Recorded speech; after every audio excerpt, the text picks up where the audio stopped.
শেখ হাসিনাকে ভারত থেকে ফিরিয়ে আনতে নানাভাবে চেষ্টা করছে অন্তর্বর্তী সরকার, কিন্তু এখন পর্যন্ত তা সম্ভব হয়নি। ইতিমধ্যে শেখ হাসিনার পাসপোর্ট বাতিলও করা হয়েছে। সাবেক প্রধানমন্ত্রী শেখ হাসিনা ভারতে আছেন কিভাবে, তবে তিনি কি দেশটির নাগরিকত্ব নিয়েছেন, এমন প্রশ্নে পররাষ্ট্র মন্ত্রণালয়ের মুখপাত্র মোহাম্মদ রফিকুল আলম জানান, এই বিষয়ে কোনো তথ্য তার জানা নেই। বৃহস্পতিবার পররাষ্ট্র মন্ত্রণালয়ে সাপ্তাহিক মিডিয়া ব্রিফিংয়ে একথা জানান তিনি। আমাদের অনুরোধ জানিয়েছি, আমরা ফেরত চেয়েছি, আমরা ভারতের উত্তরের জন্য অপেক্ষা করব।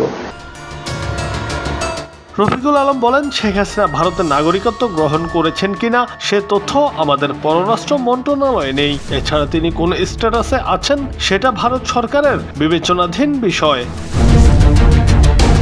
এক প্রশ্নের জবাবে তিনি বলেন, ভারতের সঙ্গে দ্বিপক্ষীয় চুক্তি বিভিন্ন মন্ত্রণালয় ও সংস্থার সঙ্গে হয়েছে। কোন মন্ত্রণালয় ও সংস্থা পর্যালোচনা অনুভব করলে করতে পারে। ভারতের সঙ্গে যেসব চুক্তি হয়েছে তার সব চুক্তি প্রকাশিত, ভারতের পররাষ্ট্র মন্ত্রণালয়ের ওয়েবসাইটে দেওয়া আছে। এগুলো পাবলিক ডোমেন।